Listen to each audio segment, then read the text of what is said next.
Bienvenue à tous.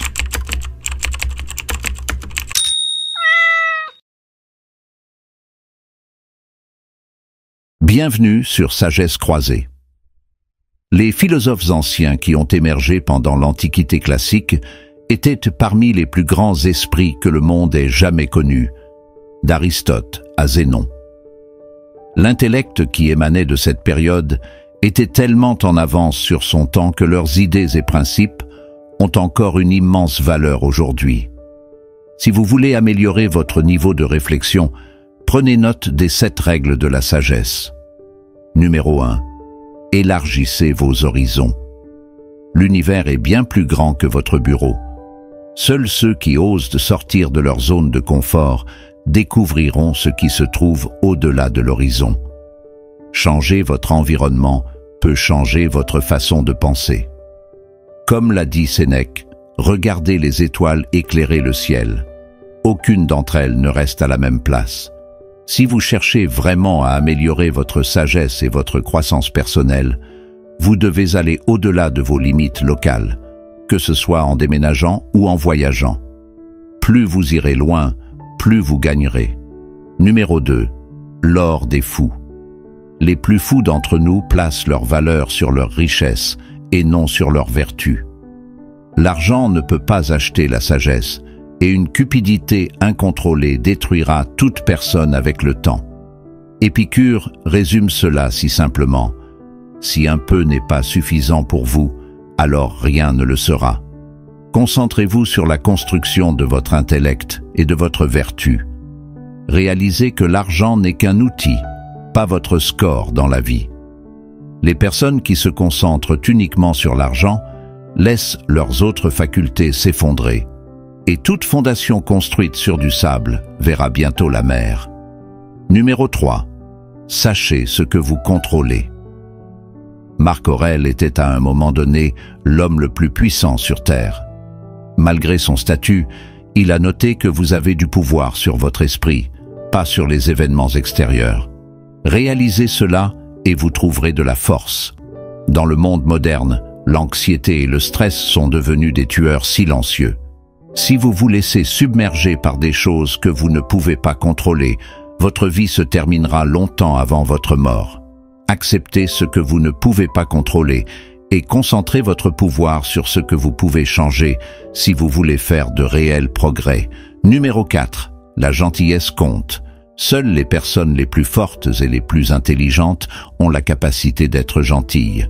Caton le Jeune a résumé: je commence à parler seulement quand je suis certain que ce que je vais dire ne serait pas mieux laissé non dit. Il faut un niveau de compréhension profond pour être gentil avec les autres, et il en faut encore plus pour être gentil avec ceux qui ne le méritent pas. Se mettre en colère contre quelqu'un est facile, mais s'accrocher à la colère, c'est comme boire du poison et s'attendre à ce que l'autre personne meure. Cela ne fera que vous nuire à long terme. Non seulement la gentillesse est-elle meilleure pour l'humanité, mais c'est aussi une manière beaucoup plus sage d'aborder les hostilités et la vie en général. Donc, souvenez-vous toujours que la gentillesse compte. Numéro 5. Valorisez la véritable amitié. L'amitié est l'une des plus belles choses, car vous ne pouvez l'expérimenter que si vous vous mettez en danger. Vous ouvrez et partagez les parties embarrassantes de votre histoire. Cicéron a expliqué cette question émotionnelle en disant que l'amitié améliore le bonheur et atténue la misère, en doublant nos joies et en divisant notre chagrin. La définition de l'amitié est un état de confiance mutuelle. Donc, éliminez les faux amis et concentrez-vous sur les personnes en qui vous pouvez avoir confiance si vous voulez vivre votre meilleure vie. Numéro 6. Esprit sain. Si vous vivez dans une ville moderne, l'alcool et les drogues ne sont jamais loin. Le côté effrayant de l'alcool et des drogues est qu'ils fonctionnent réellement. Ils vous aideront réellement à échapper à la douleur, mais la douleur évitée n'a jamais rendu personne plus fort ou plus sage. Comme l'a expliqué Pythagore, la force de l'esprit réside dans la sobriété, car cela maintient votre raison non obscurcie par la passion. La véritable liberté ne s'obtient qu'en surmontant la lutte intérieure. Nous avons tous des moments difficiles, certains plus que d'autres, mais c'est en surmontant ces moments que se forment la sagesse et la force. Numéro 7. Cette vie est la vôtre. Accepter que votre vie est entièrement votre responsabilité marque un tournant décisif. Cela signifie comprendre que personne ne viendra vous sauver et que ce ne sont pas les circonstances qui déterminent vos pensées ou vos actions. En adoptant cet état d'esprit, vous commencerez à voir la vie sous un autre angle. La plus grande victoire que vous puissiez remporter est celle contre vous-même.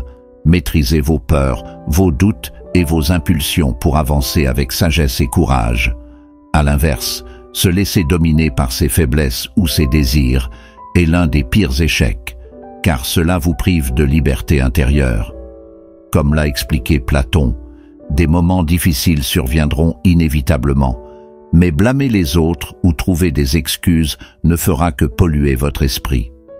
Vous seul avez le pouvoir de transformer votre vie en un chef-d'œuvre, à condition d'assumer pleinement la responsabilité de vos choix et de vos actions. Alors, prenez les rênes dès aujourd'hui et commencez à bâtir la vie que vous méritez. Votre soutien est essentiel pour que nous puissions continuer à créer du contenu inspirant. Alors n'oubliez pas de liker, de partager et abonnez-vous à notre chaîne pour ne rien manquer de nos prochaines vidéos. À très bientôt sur Sagesse Croisée.